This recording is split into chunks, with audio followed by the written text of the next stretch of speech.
Hello ladies and gentlemen, welcome to Renegade Slogan Media. So we have this video by Riley Dennis uploaded called When Will We Have a Female President?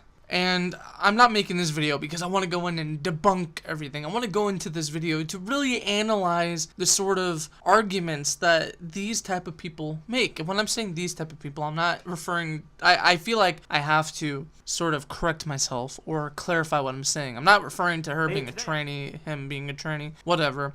I'm just referring to lazy intellectual arguments that apply motive, that assume that their position is right, or that they see the world a certain way, therefore they try to quantify it in the real world, which isn't how it works. They might have good points, they might not have good points, and I just want to analyze what it is that they are saying. Awesome. I kind of want to get your opinion on the things that have happened after the election, with people kind of trying to justify why Hillary didn't win. I think there's an argument to be made that sexism was a role in why she didn't win, but I've seen a lot of people saying that like it had nothing to do with gender. Like, how do you quantify that? Like, how are we able to say that it was or wasn't her gender that affected her in the race? Yeah, I mean, I don't think that there's necessarily direct, lines that you can draw to be like, it was, 20% gender, 30% this, 40% Russians, whatever. Okay, first of all, when you start going, well, I don't think there's anything that can say that it was like 20% gender, 30%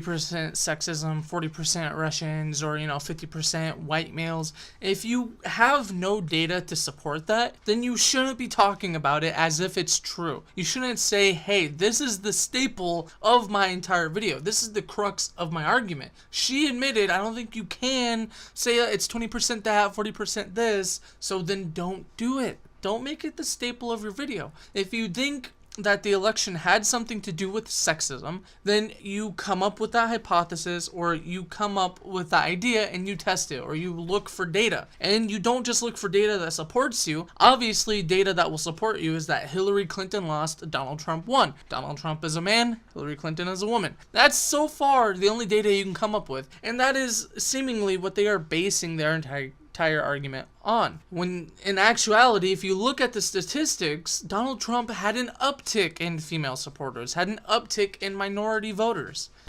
But I do think that, it was a factor. I remember telling people during the campaign that, like, it was amazing to me that Hillary, I firmly believe, was the most qualified presidential candidate in history, was running against somebody with absolutely no experience, who, as we've seen, is just incredibly inflammatory and quick-tempered and short-sighted, and really has no idea what he's doing. Okay, this really bothers me. First off, let me just bring up a point I already brought up. She said, we can't really say that it was 20% this, 40% that, but then she just said, but I think it played a part. You have no idea if it played a part. That's like saying you see something in the night sky and it's a UFO, unidentified flying object, and you're like, oh, it's a UFO, I wonder what that is. It's probably aliens. No, you're done. You're done. Once you say it's UFO, you are done. You don't then go on to say, oh, it must be that, or it is this. You don't do that. You are done. It's over with. You said you don't know what it is. It's an unidentified flying object.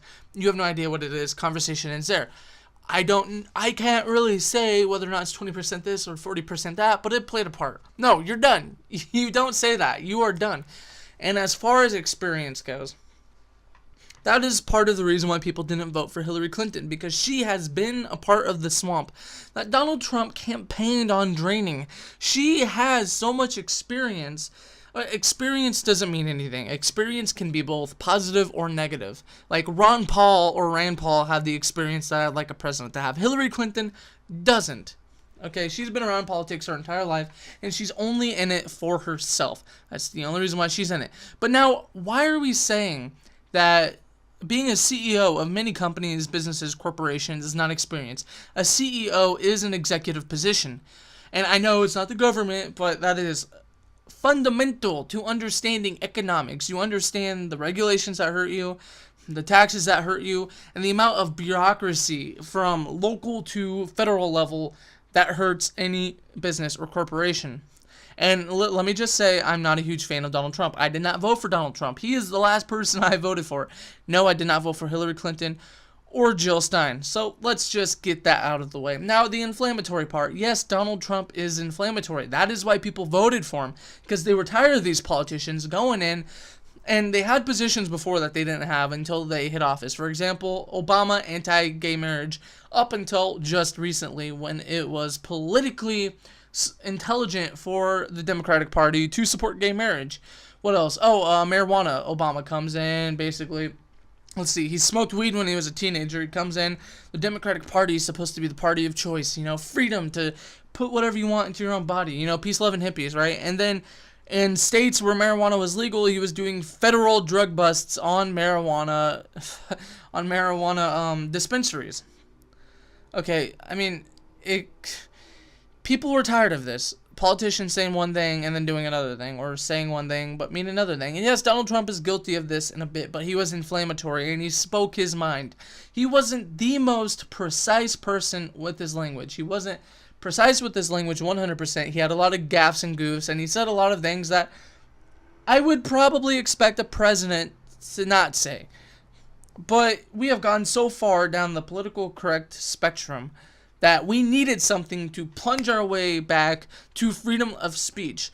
And people can self-police and they can be respectful, and I agree with that, but we needed a fucking cannonball in this wall of censorship, political correctness, and anti-free speech. We needed somebody like Donald Trump for culture. That's about it. Basically, what I'm saying is stop using the fact that he's inflammatory as a reason to diss him. I mean, you can criticize him about it, but don't act like you didn't see this coming. Don't act like you didn't play a part in this. Don't act like it's not your fault or the fault of the culture that you were behind. And that was the choice, and it was as close as it was. I don't believe that had nothing to do with gender, and I don't believe, I managed social media properties for the Hillary, so I saw what people would write on Hillary's Facebook. People would send dick pics to Hillary Clinton's DM. That's not something that happens to every candidate, and I wonder what the difference is.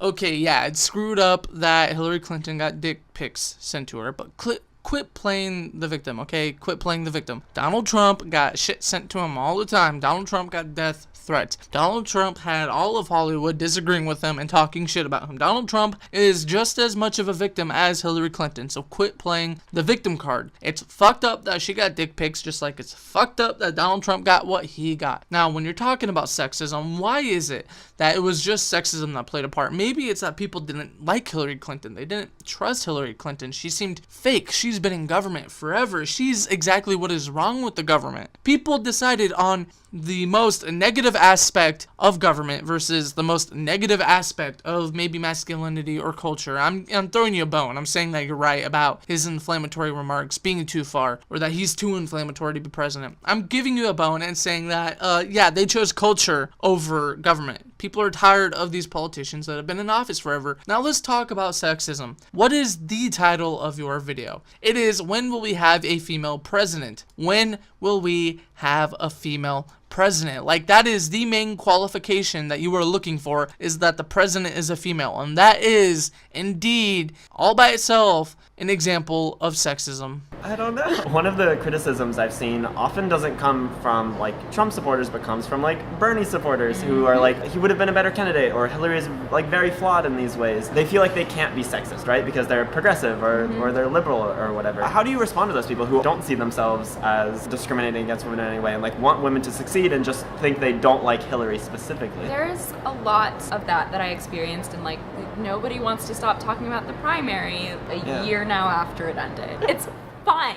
I'm fine. But, there are a lot of people who like to talk about, I would love for a female president, just not this one.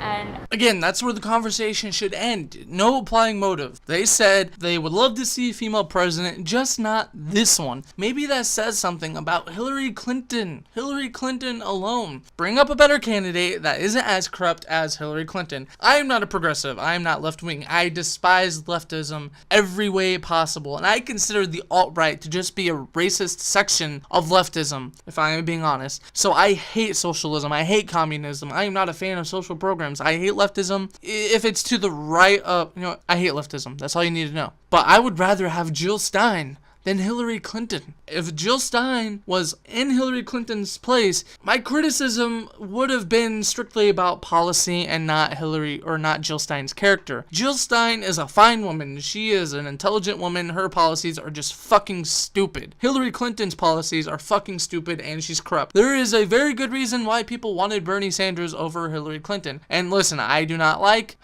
Bernie Sanders. I despise Bernie Sanders. I hate leftism, as I said before. But I would rather have him than Hillary Clinton. I would rather have Jill Stein than Hillary Clinton, as much as I despise leftism. It's not that Hillary Clinton's a female. It's about the fact that she's Hillary Clinton. That's where the conversation should end. Now watch her apply motive. I want them to think about if that's really true and be really critical, because we've seen with Hillary specifically and with so many female candidates, it's that when they're doing the job, their approval ratings are high and people, trust their work and they admire them. And then as soon as they run, as soon as they have the audacity to ask for more responsibility or drive for something higher, people are like, wow, that bitch is really out of place.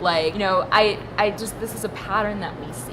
So when women are in positions, they're trusted, they're loved, they are in positions that they do well at, and people love it. But when they ask for something, or this bitch is out of line, that is what they say. That doesn't make any fucking sense, dude. That doesn't even make sense. What are you talking about? The only reason why people didn't like Hillary Clinton was because she is Hillary freaking Clinton. And as far as anybody who's right-wing, who is a Republican, a constitutionalist, or a libertarian, they don't really tend to like people like Hillary Clinton, whether they are a male or a female. And so when people say like, well, I don't like Hillary, but I would have loved Elizabeth Warren, I'm like, but would you? Or would you say the same thing, that like, oh, she's too ambitious, she doesn't know her place? And that's a question that we can't answer because that's not what happened. You are right. That is a question that you can't answer because it didn't happen. So why are you bringing it up? It did not happen. There's no reason to bring it up. They said that they would like Elizabeth Warren over Hillary Clinton. What's the big deal? I mean, I hate Elizabeth Warren, but like I said, I hate Bernie Sanders. I hate leftism. I don't like Bill Clinton either, even though he wasn't as left-wing as Bill Clinton, as Bernie Sanders. I'm not a huge fan of most of these people on the Democratic ticket, except with the exception of Jim Webb.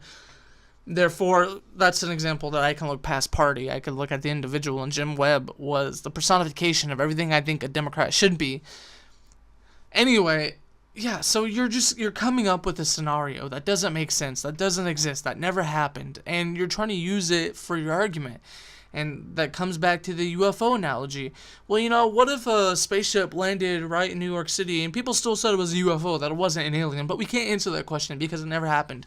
That's almost how fucking insane that that's how insane you sound when you're coming up with these things to make an argument. You haven't made an argument. You've speculated. You've came up with scenarios that didn't happen, and you applied motive. You assumed the answer. Your argument is so weak, and I can't even come up with an intelligent argument to counter you because there is no intelligence in this conversation, and I'm wasting my breath making this video. I have no idea why I'm making this video. Okay, that's the end of my video. A link will be in the description box below. You can go ahead and watch the rest of the video. There's no reason for me to watch the rest of the video. I mean, I watched it, but I'm just gonna say it's the same thing. It's a topic that has no substance. They're arguing with no substance. They're saying the same thing. They're saying that just because you're progressive doesn't mean you're not sexist, or Hillary Clinton lost because of sexism. You're a hypocrite, and I'm not saying anything. I'm not using real-world examples. I'm not using any statistics. I'm just arguing, and I'm not even making a point. I'm just talking about how, yeah, sexism exists. I won't point out where sexism exists, but I swear to God, it played a part in this election, guys. Donald Trump is inflammatory. The entire video goes on like that. They apply motive. They assume answers. They see the world through their sort of left-wing lenses and completely miss the point altogether. I would at least say that Bernie Sanders is somewhat connected to reality. He sees a problem. He just has the wrong answers. And I would never vote for Bernie Sanders, and for his policies, for him being left-wing, I will admit I do not respect Bernie Sanders, and I will not give him the time of day to praise him other than he sees problems. That's it. These people, they don't even know what they see. They can't even come up with an argument about what they see or why they see it. It was one note. Hillary Clinton lost. Sexism. I shit you not, that's the rest of the video. I will link it in the description box below. Thank you guys. Have a good one.